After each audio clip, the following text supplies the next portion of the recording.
জুলাই বিপ্লবে গ্রাফিতি ছিল একটি শক্তিশালী ভিজুয়াল মাধ্যম, যা জনগণের মধ্যে গণজাগরণ সৃষ্টিতে রেখেছিল গুরুত্বপূর্ণ ভূমিকা। গ্রাফিতিগুলো মূলত স্বৈরাচারের বিরোধিতা, রাষ্ট্র সংস্কারের দাবি, গণহত্যার প্রতিবাদ এবং আন্দোলনের শহীদ ও আহতদের আত্মত্যাগের স্মৃতির স্মারক হিসেবে কাজ করেছে।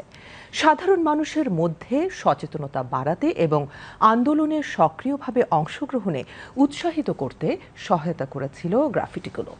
রিপোর্ট দিনার সুলতানার। দেয়াল শুধুমাত্র ইট পাথরের কাঠামো নয়, অনেক সময় তা হয়ে ওঠে জাতির প্রতিবাদ, যন্ত্রণার ভাষা আর বিপ্লবের অস্ত্র।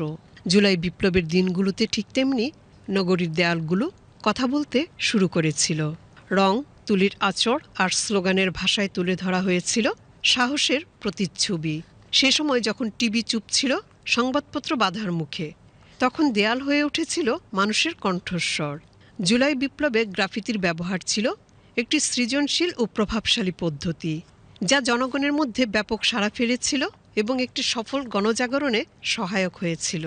আন্দোলনের সময় যা হচ্ছে সেটা সবার কাছে পৌঁছায় না, বাট একটা রিক্সাওয়ালা বা নর্মাল মানুষও যখন দেখেছে একটা দেয়ালে হচ্ছে একটা ছবি আঁকা, এই বিষয়ে ছবি আঁকা, সে কিন্তু অলরেডি বুঝতে পারছে যে দেশে কি হচ্ছে, আমাদের কি করতে হবে।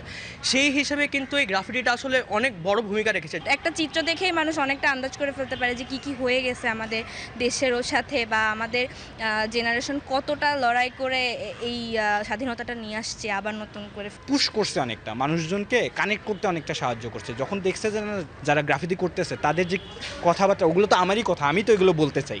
রাস্তাঘাটে যখন লোকজন এগুলো দেখতেছিল, তাদের মধ্যে যে জুলের যে স্পিরিটটা তখন কিন্তু জেগে উঠতেছিল। পৃথিবীর বুকে যুগে যুগে আন্দোলনে প্রতিবাদের ভাষা হিসেবে জায়গা করে নিয়েছে গ্রাফিতি। বাচনিক যোগাযোগের চেয়ে এই অবাচনিক যোগাযোগের মাধ্যম গ্রাফিতির শক্তি সব সময়ই বেশি। তারা তো এমনিতে প্রাণ দিয়েছে, অসুস্থ হয়েছে কিংবা রাস্তায় সংগ্রাম করেছে, তো সেই জায়গাগুলোর সাথে সাথে একেবারে প্রতিবাদের জন্য, বিপ্লবের একটা চূড়ান্ত রূপ ধারণ করবার জন্য তারা সর্বোপরি চেষ্টা করে একটা এর চেয়ে ভদ্রচিত আন্দোলন সংগ্রামের ভাষা তো আর হতে পারে না।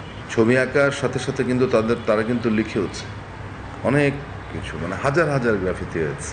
গণজাগরণের দিকটা যদি আমরা খেয়াল করি, তাহলে গ্রাফিতি একটা গুরুত্বপূর্ণ ভূমিকা রেখেছে এই জুলাই গণ আন্দোলন কিংবা কোটা সংস্কার আন্দোলনের পরবর্তীতে যখন এক দফা আন্দোলন শুরু হলো, তখন এটা একটা মারাত্মক একটা পজিটিভ একটা ভাইব তৈরি করেছে, ইম্প্যাক্ট তৈরি করেছে। জুলাই বিপ্লব ও বিপ্লব পরবর্তী সময়ে দেয়ালের ক্যানভাস জুড়ে গ্রাফিতি ও কথামালা মানুষের চিন্তার জগতে শুধু বড় প্রভাবই রাখেনি, এগুলো এখন ইতিহাসের অংশ হয়ে গেছে। তাই এর সংরক্ষণ খুবই জরুরি। ঢাকা বিশ্ববিদ্যালয়ে আমরা এটা একটা গ্রাফিতিও যেন নষ্ট না হয়, সেই ব্যবস্থা আমরা করেছি। কমিটি গঠন করা হয়েছে, এখনও স্টাডি চলছে যে কিভাবে এই গ্রাফিতিগুলোকে রক্ষা করা যায়।